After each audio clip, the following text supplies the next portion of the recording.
Rwanda kuko abambayeho gutya koko sumana koko meze bite bro Imana ibishaka amakuru ntabwo ari yayandi iki meze nawe ufite umushihara niba ntwite ndabuzwa n'iki ese sha ubundi ubwo uruzura ko numva ufite umushiha niba nuzura ndamaze wese wuzura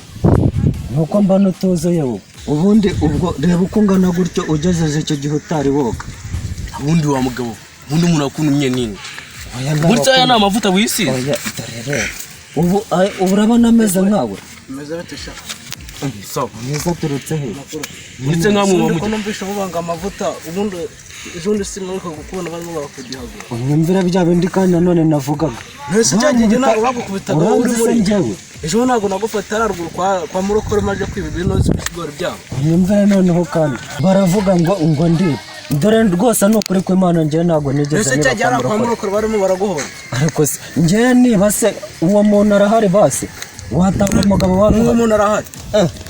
rwose ibyo bavuga barambeshyara rwose barimo yewe mama muri mu bye bada mwabagabo mwe murapfa iki cyaduteranyije rimwe kabiri gatatu abantu babagabo ubwo iyo mutongana gutyo murapfa iki none by'ukuri wowe uzi ubwenge unatekereza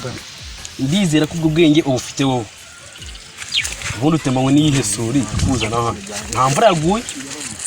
izuba sinagera bamwe abagabo bamwe b'ubwanwa bogosha bangana batyo bibisaza muri gupfiki babura dupfikiza nkawe se nk'umutabazi wari uje gutabara ko nta pikizanye kubona ari abapfu basi cyane na mbirasi uzanye muri byo nk'ibi ni ndi ingofero yanjye ariko ubundi wowe uri umwana asitagure buryo yambaye ingofero cyane abana bikaze umva ni kwa mugabo ingofero yanjye unyambuye uyishyize he aho wa mugabo ingofero yawe hariyo wamaye rwose kandi umva ariko se gatakarinde uguma umva rwose mwanyijije ariko ko twari hamwe aya mwanyijije umva ibi bintu munkoreye rwose kuba banize rwose